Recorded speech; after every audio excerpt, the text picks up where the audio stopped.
And so she improvs the whole thing, and it's hilarious. Because you can tell what's going on, even obviously we can't afford or get the rights to the actual scene, but it's even better because you know she's reacting and you know what she's watching. Yeah. She's like she really And can. when you have Megan Mullally, you want her to just go full Megan Mullally. Yeah, for sure. Welcome to the Rainbow Room, our podcast about writing, representation, and gay stuff. This is episode 37, G.B.F. Hey everybody, I am Andrew Steyer, and we are discussing G.B.F. today, and today I am here with incredible guests. I have the writer and the director of G.B.F. here, George Northy and Darren Stein. Hey. Woo!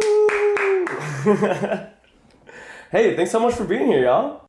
Thanks for having us. Our pleasure. Sorry, I was drinking. Yeah, thanks for having us. I think this might mark the first time we've had a writer of a movie that we've reviewed. The closest that we had is Ryan O'Connell on, which he helped write some of Queer as Folk Reboot. Right. But other than that, this is the first time reviewing, and our first director of a movie too. We love Ryan. Yeah, he's great. Oh, y'all know him? Of course y'all do. Yeah. Okay. All you Hollywood elites know each other. I loved it. I loved the film. It's so fun. It's such a, it's so camp. Yeah, for sure. Tell me a little bit, how did this project come together? Well, yeah, I guess it starts with me. So, I was working in advertising as a copywriter, and I was taking classes at night to kind of do something a little more creative. I'd never really considered screenwriting. I've taken classes in comic book writing. I was taking classes in various other creative fields, and then I took a screenwriting class, and that's when I really kind of hooked into, this is what I like and I have some talent for. And I was looking for an idea of what should I do for this class, and I stumbled upon this article. I think it was this was pre most social media, so it was on a blog or something, and it was a Teen Vogue article that basically was just it was the movie. It was the concept of the movie. It was an article about how teen girls nowadays, this is 2010, the biggest, hottest item that they want on their arm is a gay best friend. And it was very unironically written, but I recently refound the article because I was I wonder what it will be like to read it again, all these years later. And it's it is the movie. It is so close to the ideas of the movie and the whole plot line and the whole idea of accessorizing someone and making someone into an object versus a person and commodification of people. So that was I read that article and I was that's a teen movie. That's so clearly there's the characters are all so obvious immediately to me. And so I started writing it, and I wrote it in one of these classes. And I looked at lots of teen comedies as inspiration. I read a bunch of scripts of teen comedies and basically just saw that they all have the same structure. So I just took that same structure. And then I wrote it, and then I kind of didn't know what to do with it. I had some readings in my apartment with my friends of it, and I was someone is making these smaller budget gay movies out there in LA. How do I get it to this next level? And I just started Googling queer or LGBT focused screenwriting competitions, and basically there were two: Outfest, which is based here, and New Fest, which is based in New York. And I think since then they basically are now the same thing. But I submitted to both of them, and I got into both of them. Wow. Which was the LA one is more of a fellowship where you actually come out to LA and you workshop your script with screenwriters, and then you do a staged reading of a section of your screenplay at Outfest in the festival as kind of a part of the festival. And the New Fest is just kind of a competition. So they have finalists, and then they have a winner at the end. So yeah, and then that basically led me to Darren, which is when I was out here for LA. They were one of the mentors, Guinevere Turner, said, "Oh, I know who should direct your reading, Darren Stein. I'm gonna text him or call him right now," and that's what led me to Darren. Yeah, and Guinevere wrote American Psycho, by the way. Oh yeah, she's an actress. She's really cool. She was also working with Kevin Smith on Chasing Amy. Yeah, She inspired that. Yeah. Anyway, she recommended me. I thought it was going to be something dark, so it was Guinevere, but it was like this teen comedy. And I thought it was so smart and so well written and did something new with the genre. Like I'd never seen a teen film this story told. He even had slow motion walks in the script, which I had done with Jawbreaker, but there are like three slow motion walks because each of the girls had their own clique. Like he had really deepened Right. the mean girl trope into a new place. And I thought it was really great and exciting. I was like, hey, I would love to I directed the scene for Outfest, and then I said I would love to make the feature. Yeah, and basically what happened was we clicked, we hit it off, and we got some producers interested who also were involved in Outfest. And basically we said like we're gonna just try to like raise some money and make it super indie, super small, for however much money we can like pull together. And we kind of like set it, I think it was like by next summer we're gonna do it. We had to do it in the summer because when he's a high school, and that's when you can shoot in high school for less money. And yeah, we kind of just set a goal of doing it, and then we made it. And the actors who came in, you know, luckily like a lot of the younger actors, they're just like dying to be in a movie, so they'll work for scale essentially, like low budget scale, and then like these amazing people like Megan Mullally and Natasha Lyonne kind of did it as favors. They loved the script. They had relationships with people on the cast or the crew, and they basically just did it for like, oh yeah, I'll do 2 or 3 days on this, and it all kind of came together, and that's how it was happened. Yeah, everyone got paid like low budget minimum, SAG minimum. Yeah. That is incredible. It's also like, for me, really fascinating how like, I don't know, it sounds like this became bigger than you probably ever expected, right? Like, Yeah. from a, Well, I mean, or were you always delusional? there was always a version where we did send it to the studios, and we're like, yeah. Well, before we made it independently, we tried to get it made at a studio. No studio was making this movie, so we had to make it independently. And for me, having made Jawbreaker, I really wanted to make a teen film that became a kind of a cult classic. It had a great soundtrack, and I was really nervous about it because we were making it for $300,000, literally. Yeah. Which is, it says on the internet that it costs $3 million, and I was like, Right. I don't know why. They meant to zero. Yeah. I mean, I don't even know a lot about the numbers, but even I know that's It's low. it doesn't look cheap at all. It doesn't. Yeah. It looks like a really massive undertaking. Yeah. Yeah, it was crazy. And yeah, the music that was probably the biggest part of the budget, right? Was the biggest part of the budget. Yeah. Well, that's mind blowing. Yeah. There is a soundtrack. You can get it. I mean, it's on iTunes. You can get the soundtrack on iTunes. I mean, now there's Spotify and streaming, so you don't have to, it's everywhere. But like, I really wanted there to be a soundtrack, and I wanted the music to feel like a big teen movie. Because for me, going back to the John Hughes films or even Clueless or my own film, I feel like music is such a huge part of a big experience and teen culture. And Yeah, we made it happen. Sure, Yeah. totally. I mean, went a little bit over budget to make it happen, but still within like, it's like, Yeah. you can't film a half-hour episode of a TV show for no. like that's $3 million, so it's like there's a feature film done for very, very low budget. and what do you think were the keys to making it look not low budget when it was so low budget? I mean, it sounds like you had some Looking people. big budget? What? You mean looking big budget? Yeah. Yeah. Well, That would be you. yeah, I had a great TP, I had a great cast. I know how to write something, to shoot something, to storyboard something, and we were moving fast. We had a great school locations. We had great locations.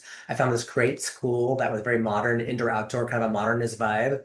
Because the school is a character in the story. And I didn't want it to just be any high school. And then all the houses, friends, family. I mean, I called in every favor for this. So I think that the production values were pretty high. Yeah, As far as locations and cast, and music. So those three things I think give the film a bigger look. And Kit, the costume designer, was amazing. She must have just gotten like, I think she got a lot of like favors, right? Yeah, Kit, for these amazing the costume designer, had been on Project Runway. She was under the name Kit Pistol, and I think it was the Christian Siriano season. Yeah. G.B.F was her first movie. I'm very into clothes. I really wanted to be stylish and like a teen, like a really like heightened world. It's beautiful. Like, the outfits are beautiful. Yeah. And she gave us that for like, I think her entire wardrobe budget was probably like a couple $1,000s. Wow. So she pulled in every favor possible. Yeah. Yeah. A lot of favors and Yeah. a lot of just like people kind of doing it because they're like, oh yeah, this is like a fun script. This is a fun project. Like I will, it's in LA. That was probably very helpful. So you Yeah. don't have to pay for anyone's travel. Well, and the other thing that gives it the big look is the extras. Yeah. Because you need to have a big full high school. It needs to feel like authentic. Yeah. And I had just produced a film called All About Evil that Natasha Lyonne was in. And there was a guy that I met up in San Francisco called a drag queen called Lady Bear. That's his drag name. Oh, fun. But he had this other job where he got extras for movies, but he was able to be like, oh, it's from the director of Jawbreaker. Oh, it's got X, Y, and Z actor. Yeah. And he was able to get like all these extras to work kind of for free, right? Yeah, I think Or next because to we're nothing. so low budget, we Yeah. were able to do something where it's like you basically get lunch and I think that's, I mean, You get he lunch. kept saying it was legit, so it's, Yeah. it's no one's upset about it, so it's fine. And he was able to wrangle and cast all these extras from San Francisco. So he was Yeah. making a call. He knew all the agencies and Yeah. the places to find them. And so we had this cabal of key extras, and we gave them all placement, and like some of them got lines, and you really feel them in the fabric of the movie, For sure. which I love. Yeah. That's beautiful. It really sounds like a village coming together to like the little movie that could. Yeah, like- for sure. Dude, the big party scene, the big party scene in the movie with the pool and everything. It was a big party sequence. Anyway, I wanted that to look like a big party, that you see in Clueless or any other teen comedy. And so my costume designer from Jawbreaker, she couldn't do the movie because it wasn't paying enough, it wasn't big enough budget. Right. But she's let me use her house because Aw. she felt bad. Oh. And her husband produces commercials. So we got to shoot this beach party in her Oh, house. gorgeous house. And it's a gorgeous house. So I feel like the locations really did add Yeah. a lot to the production value. It also has one of my favorite scenes where the religious girl is like, "Oh, I'll just practice on you because you're gay," and he's like, "I'm not," and she like shuts him up. Yeah. Oh yeah, with Derek Mio. Yeah, and Andrea Bowen. Yeah, that's a really fun scene. Yeah. Andrea's so good. Yeah, she's wonderful. That is amazing that y'all got Natasha Lyonne. That's crazy. Well, Yeah. Natasha was in a film I produced called All About Evil. And that was Mhm. directed by a drag queen called Peaches Christ. It was his first film as a director. I had seen his short films. I had never produced a film. I didn't write or direct, but I loved his aesthetic and I loved the script. And I loved his short films. And so 7 years ago, I was like, hey, if you ever direct a feature, I'll produce it. And I was just kind of saying that to get him to write a feature and Yeah. support him. Aw. And then 7 years later, he wrote a feature. And I was like, oh, fuck. And this is Natasha was in it. It was like right before Orange is the New Black really like blew up her Mhm. kind of comeback. Oh wow, the timing of that's incredible. Yeah, we lucked out. We lucked out, yeah. Yeah, we really lucked out with Natasha. And then you guys also have Luna Lovegood in this. Yes, I'm on a lynch. Yeah, and by the way, Natasha at the time, she was like, Darren, I'll help you find someone for the role. I'm like, Natasha, you should just play the role. Yeah. And Natasha didn't even, she's like, Oh, yeah, let she me was call so my sweet. friends. Like, it was great. But yeah, the cast was kind of Yeah, epic. yeah. It was basically just like we had these crazy lists, and like I actually recently like looked at them from like these are like Google Docs from literally 2011 or 12, and like the most hilarious thing we had like who should play Fawcett? Taylor Swift is in the list. We're like she'd be great, and this was like before she was like as huge. Like she's obviously big, but like. And then we had people like Miley Cyrus as Shlee. Like Yeah. we had them really funny, and we just like it's just really funny to read the notes and be like, Riley Keough, could she be Fawcett? And like these people who are like now like these Yeah. yeah. And Raven Simone did the Outfest reading. Yes. Raven Simone played Caprice. Yeah. Yeah. Yes. And there was Cool. and Andrea Bowen and Michael Willett, who ended up starring in the movie, they were in the very first reading we did at Outfest, Mhm. and they were in several other readings we did. So it was really great to kind of like bring it back to them and have them cast in the actual movie. And it was so cool to have a semi-unknown as Tanner Yeah. because the audience could just get on board with that character. It was sort of like seeing, Matthew Broderick in Ferris Bueller's Day Off. Mhm. I guess he was that unknown back then. He kind of was. But I feel like Michael was always Tanner. Yeah, he has a very Ferris Bueller Matthew Yeah. Broderick vibe, doesn't he? Yeah. Yeah. Has he gone on to do anything else now? He was on a show that I wrote on called Faking It on MTV. Oh, sick. Yeah, he's been on other stuff since then. Is it also gay? Should I review that one next? Or should I go watch Oh, Faking It. Yeah, Faking It is very similar in tone to G.B.F, I would say. Okay. It's a little more on the queer lady side, but there are gay characters which Michael Willett plays. So yeah. That's fun. Check it out. And we review all queer media here. Yeah, so okay, cool. I want to go back to Outfest. Mm-hmm. So first of all, you said, because I just think this is really ingenious. You're like, I want something to happen with this script. Where can I? So this was your goal in submitting it to Outfest to try and get made, or were you just like, hopefully I can get some recognition? What was the? Yeah, I mean, it was a little bit. It was kind of like my initial thought when I started this in a screenwriting class was like I had all these high-minded like sci-fi and horror ideas that would have been like multi-million-dollar movies, like really big budget. And then I was like, but I have this other idea, and like there do seem to be like some sort of funding apparatus for like smaller queer films out in like less so now, obviously, but back then, like in the mid 2000s. Wait. Less so now. I think so for sure. Because of the whole industry? Yeah. industry thing. But it's like, I'd seen like all the like small indie low budget queer films, and basically when I was writing it I was like, I could write something that's like at least as good as that, maybe a little better. And so that was kind of always my thought. It was like, so how do I get this movie in front of people who are producing and directing those movies out probably in LA?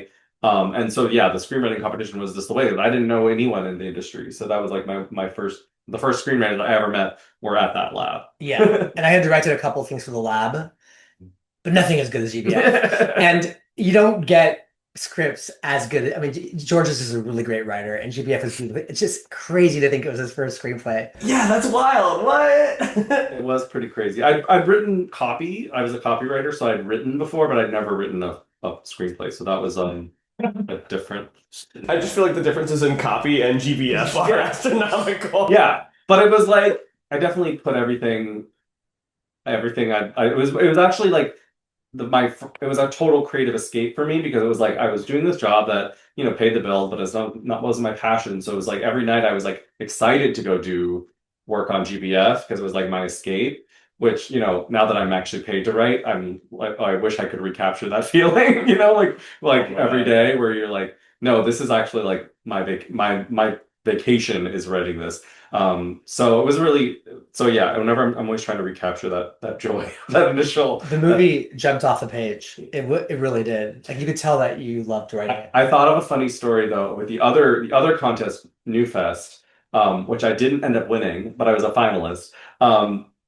I actually had a coffee with one of the judges of the New Fest one, and he was like, I really wanted yours to win, but one of the judges didn't, and she like vetoed us, and she said, this is fluff. This is just about two little white gay boys. Like we shouldn't reward this, whatever. And that was Heather Matarazzo. Really? Yeah. So I thought it was so funny, like an icon of the queer film was like no to this. But I was like, I love it. I think it's an amazing story. Yeah. Do I need to bleep the name when we? No, I think it's funny. Like I mean, I love her, and I think it's hilarious. And she wasn't wrong. That's what it was. And I think she probably was like, let's support something like a little more indie, a little more like less mainstream feeling. Which is like that was what it George felt like. wrote a movie that felt very mainstream. Yeah. But I like that. But the fact that it was queer was not Right. mainstream. Yeah. So you had not seen a film that had the trappings of a Clueless, of an Easy A, with a queer protagonist, Yeah. and with just a queer aesthetic. Period. Yeah. Your Well- whole writing style, like it was camp on the page, and then it came to me, and it got even more camp. Yeah, right. Well, it was always written to be like, this is an homage to like every teen movie I've ever loved, but we're taking the queer characters, like Easy A has a gay character who's very small, Mean Girls has Damien, Clueless has Christian, but like, what if it was told from their perspective? What if we? So that was always the goal, like make it feel as much as it could have been one of those movies, but from a different perspective. So that was the goal. And I feel like you accomplished that for sure. Right. Like, especially because, I then watched Jawbreaker right after. I'm like, oh yeah, like you can tell this is all like the same, like. So have you never seen You saw G.B.F. before you saw Jawbreaker? Yeah. Wow, that's amazing. And I'm guessing Jawbreaker was maybe one of your influences? Of course, for sure. Especially like the aesthetics and obviously Jawbreaker is a much darker film. Like, it's murder and it's cover-ups but the slow-mo one. Yeah. That is Darren kind of created it, with he was one of the first, and it's oft imitated, and so we just imitated it again even more, and we kind of added to it. And it was really fun that Mean Girls references Jawbreaker a lot, and because it's based on a book called Queen Bees and Wannabes or whatever, about bullying, which Jawbreaker's referenced in. And so the fact that there's Mean Girls the musical in George's script, right before Mean Girls was a musical, it's all very loop. It's all referencing. Yeah. We're all building on each other. Exactly. In a conversation. Yeah. That's wild. Jawbreaker is referenced in Queen Bees and Wannabes? Yeah. In the book. I didn't know that. I didn't know that either. Yeah, which is why I think Tina Fey watched it, and why Mean Girls has full sequences that feel very Jawbreaker. Yeah. And I do love the multiple slow-mo walks. It's cool because it's I do think that's the first time I've seen any movie before or since that like has multiple popular girls, and the way you talk about it, like warring communities that have a subtle piece or whatever, a fragile piece, as like, oh, this is beautiful. Well, yeah, I mean that was just that. Actually, I think that came from the original like Teen Vogue article, where it was like the main thing was like, oh, sometimes if there's only one gay in a high school, then the girls will fight over it. Oh my god! Like, and will like be possessive of their GBF and be like, you can't have him, I want him. And then I was like, oh, it has to be girls from different cliques who represent different kind of social strata and would want different things out of their GBF, and that kind of created the conflict. So that was very key to me of it being like they're not a group; they're like separate group girls who are kind of all angling as the lead of their clique, and they want to like get that extra little thing to push them over the edge to prom queen, of course. And that becomes a GBF, and of course that's the main conflict of the movie. Yeah, and the nice thing about that is it like has because there's three different kind of popular girls, it just gives your movie a very natural flow. All right, we're gonna spend time with this one, now this one, then this one, and like your movie moves so fast. It moves very, very fast. Really does. Oh yeah, it's a very fast moving one, and it was the script is even long. because obviously like this was my first screenplay, so like it was a long script, and like we kind of what was smart, I think, was actually we kept a lot of it in, and then we cut it as we went, versus just cutting too much up front. Yeah, I think we had stuff to work with. Yeah, what we did is because I had never directed a film I didn't write. Like my first film, Sparkler, I co-wrote, but Jawbreaker I wrote, and G.B.F. I did not. I had George on the set every day because as a writer myself, I wanted to honor him and have him around. Mm-hmm. And I knew that as having the writer there was just another pair of eyes. Yeah. You know? And so before we shot any scene, we would sort of, George and I would huddle with the actors and read through it, and we would sort of make cuts and edit the scene.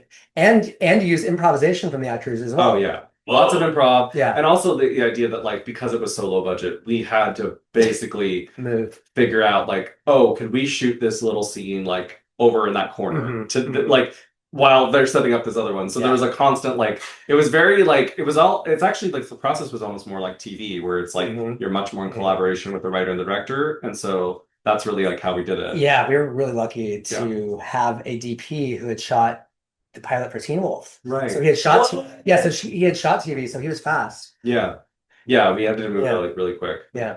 And I think the actors they just love the material. Right. I think they love that we were so collaborative. Yeah. And they brought, I think Spielberg once said this, like casting is all about, like directing is all about casting.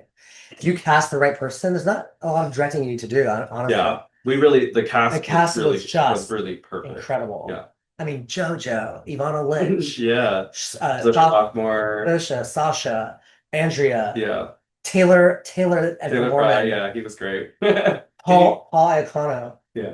Can you share any specific moments where something was maybe like an actor's choice that you're really like, oh my god, I didn't even like think of that, or just like, oh, I would have directed it that way, but they're nailing it? Like any specific stories? What do you think of one?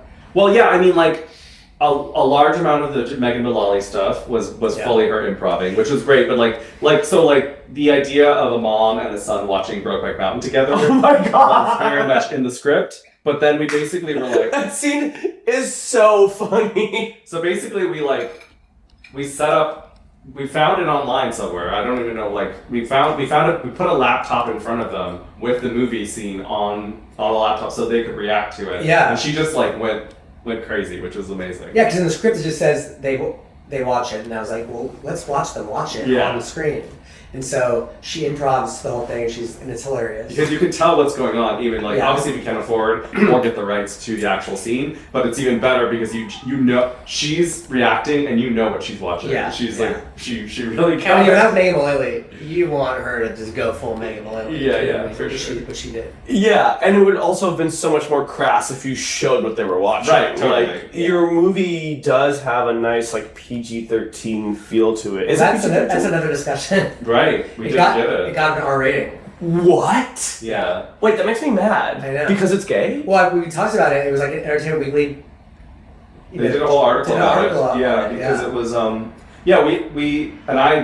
modeled it off PG-13 movies, and I looked at like movies like Easy A and Mean Girls, And I was like, oh yeah, like we'll totally be in that range. Like there's innuendo, but there's no F-bombs, there's no actual sex. But we got back the R rating, and it was just like for sexual themes, and it was like very clear. And there's been like whole documentaries about how they are more harsh towards like queer themes. Like a kiss is more obviously like bigger than a sex scene for a straight couple. So yeah, so like that was a whole thing, and ultimately we didn't have enough. Like the one thing you learn about is like you need money to like appeal. If we were a studio, it would have gotten a PG. Yeah, they would have. But because we didn't have money to appeal them, we were slapped with an R. Yeah. But the cool thing is the movie really found its audience on Netflix. Yeah. And so kids, everyone cares saw it on Netflix. And there was no having to get into a theater to watch it.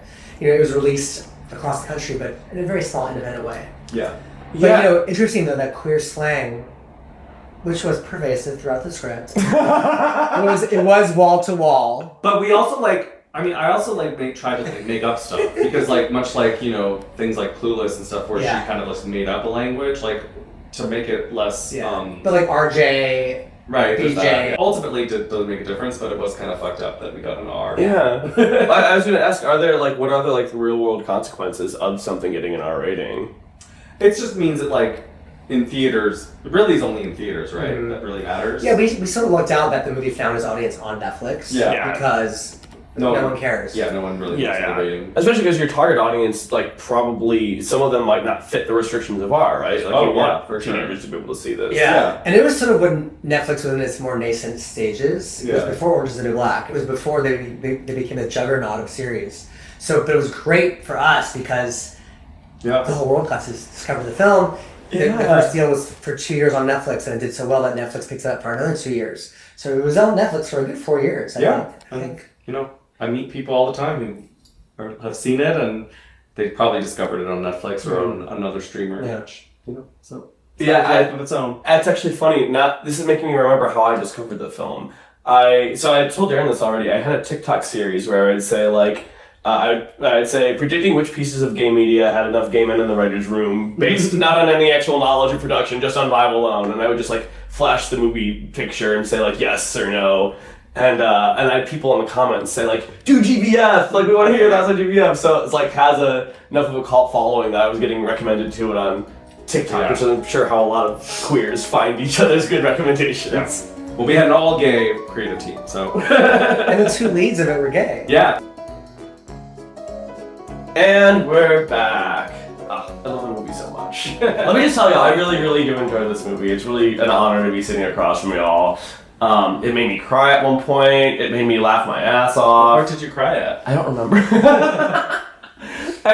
I feel like it was when they were drunk sitting on the curb. Right, the kiss. Yeah, that was a really good scene. Yeah, even before the kiss though, just the, it wasn't the romance of it all. It was the friendship part. Yeah. It's seeing friends reconcile. I think it's Well, that was a big part of it. Was the idea that it's not a romance, it's a friendship romance. Mm-hmm. While they do have a little romantic dalliance sort of in the middle of the movie, ultimately, I like the idea that it's kind of a double meaning because it's they're G.B.Fs to these girls, but they end up being each other's G.B.Fs, Aww. And they're oh, are we boyfriends? Are we best friends? They ultimately decide to be best friends, which is going to be a longer relationship for them as teenagers. That was always kind of the goal. I like the idea of a friendship love story, and obviously they are the heart of the movie, and their kind of friendship romance kind of takes you through the whole thing. And I think that's what makes the film transcend and go on, because it's about friendship. And most gay films are about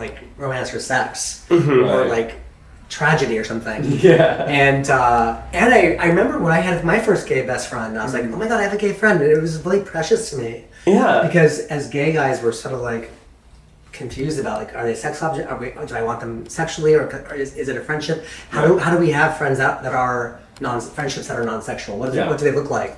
Right. And to be able to do that in high school felt very new. I felt very something it hasn't been explored. Totally. In the mini version, I remember this was reminding me that, and obviously there's been a million versions of the scripts over the years, and there was a scene, I think at one point in one of the drafts where it's you find out how Brett and Tanner figured out that each other were gay, because you don't see that on screen. Mm-hmm. It was basically they were this is pre Grindr obviously, and they were flirting with each other on some website, but like without their faces, and then they realized it was the other, and so that's how they were already friends, but they were like unbeknownst to each other, like hitting on each other online, and then they like found out, and then they were just like, oh well, we're just gonna like still be friends. This is not gonna happen. So that was like always like an origin story that was in my head, like the headcanon of how they figured out each other were gay and stayed friends. That's so cute and classic. Yeah, And also yeah. good to have that background, even if it's like not in the movie. Yeah. Like for yourself, it helps with the Yeah. directing.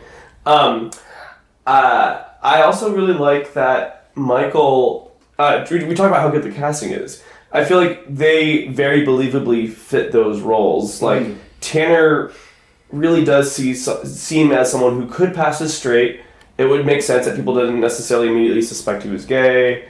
But also, you know, I think we oftentimes have straight actors playing those roles of like, oh yeah, of course they can pass as straight. They are. Like, but like when you watch Tanner or, you know, Michael, it's like, oh, this person clearly is gay.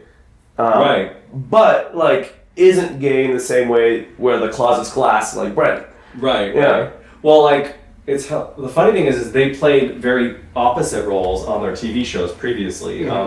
Michael was on United States of Terror, playing a very like out there, like flamboyant queer character, and Paul was on Hard Times of R.J. Berger, which was an MTV show. And Wait, what? I've seen that. Oh god, Yeah. that is a blast from the past. That show is ridiculous. Yeah, and he plays a straight kid in that, and he was like playing like a straight nerd with a giant dick. Isn't that the Wait, he's the lead of that? Yeah. This is Brent? Yeah. No So way. they I were did not like- make the connection that those are the same played, person. like, almost like the complete opposites on the TV show.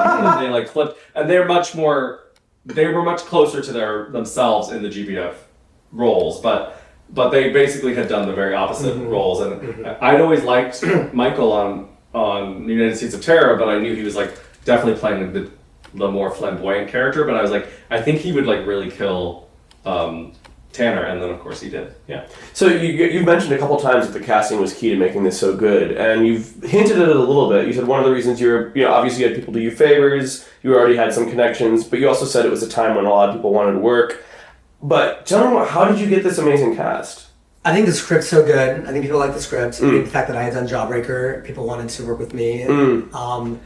And the writing is great. So I think the combination of all that together, and George and I both have such specific cultural references Right. that we really like reached out to like we found the right actors for the right roles. Deep cut kind of like thing. for example, like Andrea Bowen, you had seen in a play. Yeah, I'd seen her in a play, and she was in Desperate Housewives, but she never got to really do much like hard comedy. But I'd seen her in a play, and I thought she was so funny, and I was like, she would be perfect for Shlee. Which is just funny And to say out loud. Yeah, and then Ivana Lynch, who played Luna Lovegood. I mean, George and I understand the cultural cachet of having Luna Lovegood playing an American high school kind of evil religious girl. It's just a fun. I did not recognize. I recognized her, but who is this? And then when I like Googled her, and I'm like, oh my god, what?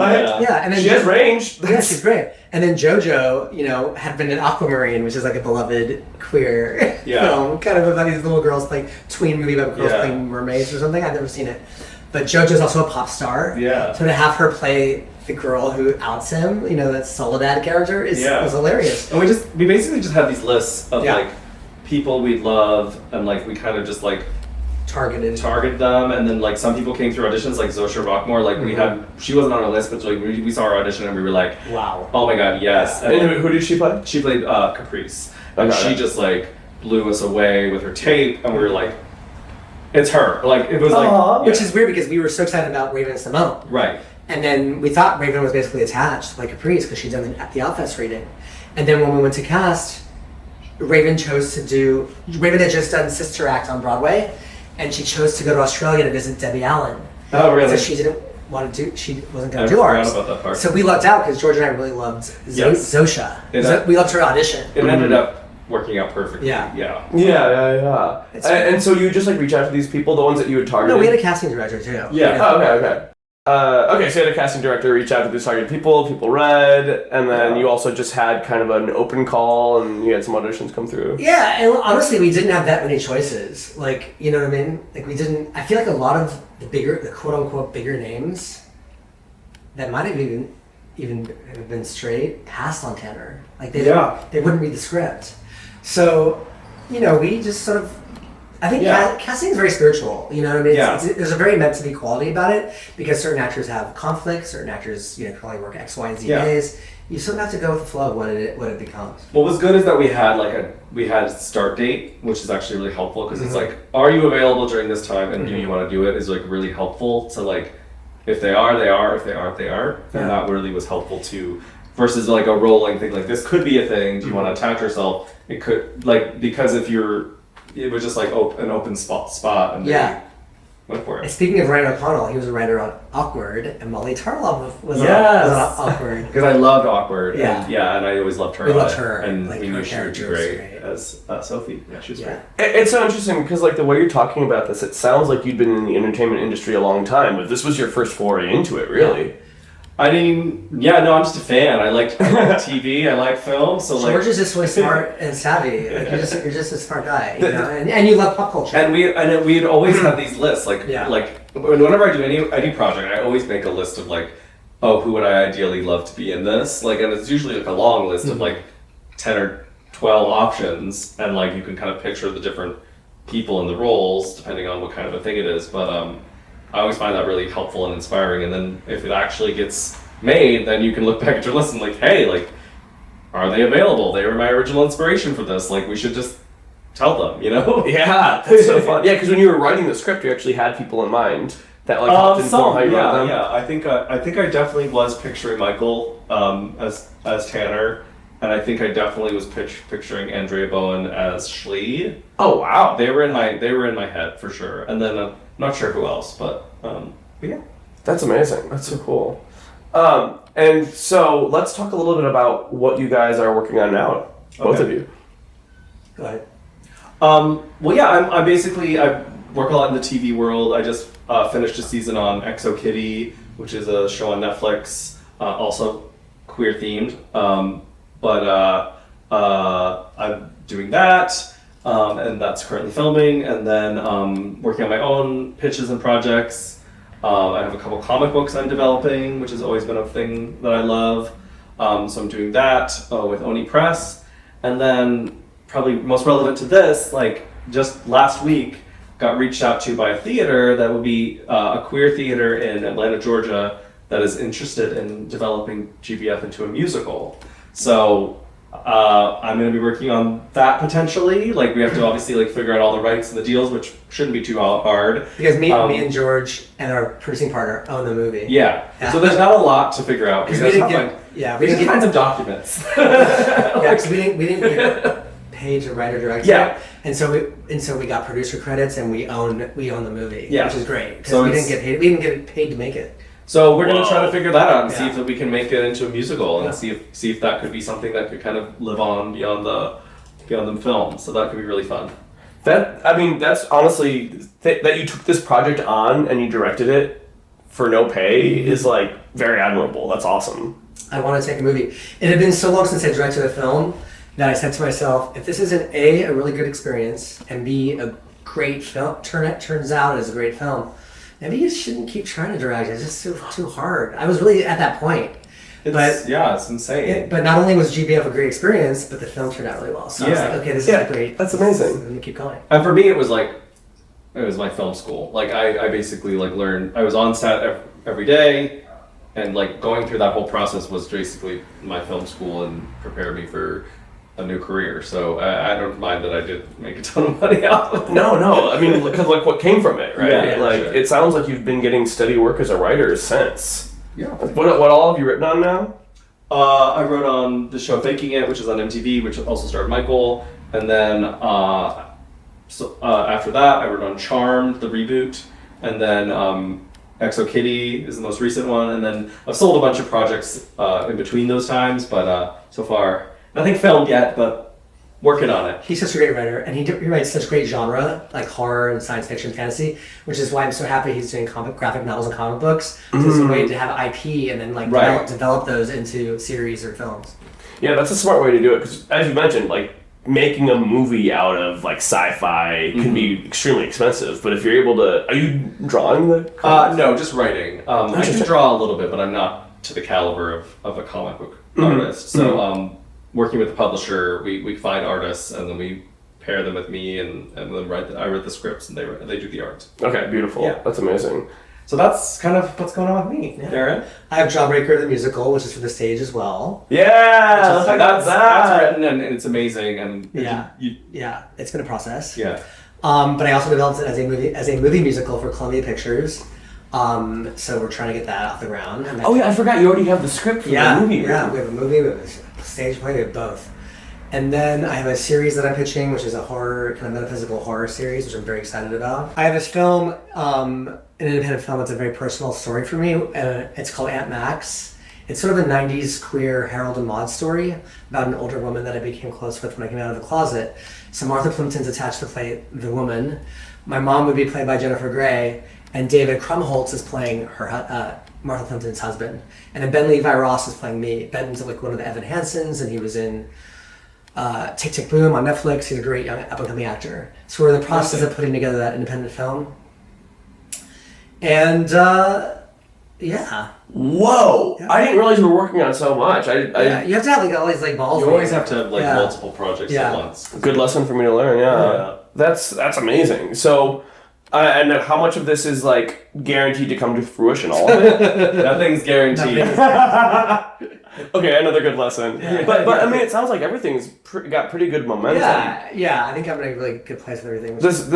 So the movie's with Columbia Pictures. Yeah. That sounds pretty legit. Yeah, I mean, they pay me to write it. It's great, but we still need the green light, you know. I met with actors like Kim Petras wants to be in it, you know, because Fern, the Judy Greer character, is trans in the film version and in the musical version.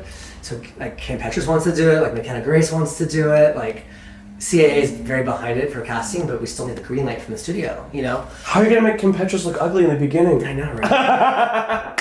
Well, he did it to Judy Greer and she's gorgeous. Yeah, So yeah. True. It's like a really large Bad wig. wig will do wonders. So yeah, walk me through this. So you finish filming the movie. You just start by submitting. Did you start by trying to get distribution? Did you submit it to a bunch of film We tried to get into festivals? Sundance, and it didn't get into Sundance, and that was a huge like blow because you know with independent film, I think Sundance can really launch a film. But then it got into Tribeca, which is also a really good festival. Oh yeah, I've heard of it. Yeah, and so at Tribeca is where it got distribution. Premiere, yeah. Yeah. And I think, basically like it premiered at Tribeca, but then we got to do like the queer festival circuit, and it went back to Outfest where it obviously originated, and we got Oh to wait, do that's a cute full circle we thing. got to do like the final night at Outfest, kind of the big gala screening, which was really fun. And it was the final night at Frame Line in San Francisco. Yeah. It was like the centerpiece of a lot of these queer festivals. So that was like a really Yeah. fun way to kind of revisit it and like. And the film got really great reviews. Yeah, if you go to Rotten that's Tomatoes, true. it has like an 80-something%. Whoa, Which is pretty crazy. that's really high, Yeah. especially for something that's like that could be misinterpreted. Yeah. If you like, you know, it's very much for gay people. So Well, I think a lot of people misinterpreted it just based on the title. Yeah, totally. And I definitely, since then, I've recently I looked at like the reviews on Letterboxd, and they're actually really fun. Like some of them are like drags, but some of them, but they're always creative drags. You know, like some of them are just like this movie is my Jesus. Like some of them are like hilariously like over the top, and some of them are like. This is the worst movie ever, but I love it and I watch it every day. You know, like so it's like it's really funny. Like That's what camp is. yeah, totally. yeah. So I really enjoyed revisiting the Letterboxd reviews. I have a bunch of them screenshotted because they're so funny and they make me laugh. Yeah, and it also is really well written. It's like Yeah. sometimes camp is just a term used to describe something that's terrible, but Yeah, like right. high No. energy. But it's like no, you actually make a lot of really smart choices in the script Oh, here. thank you. Yeah, we can probably start wrapping things up now, but I do want to give you all a chance to say any other thoughts about the movie or any or other projects you're working on that you haven't had a chance to share.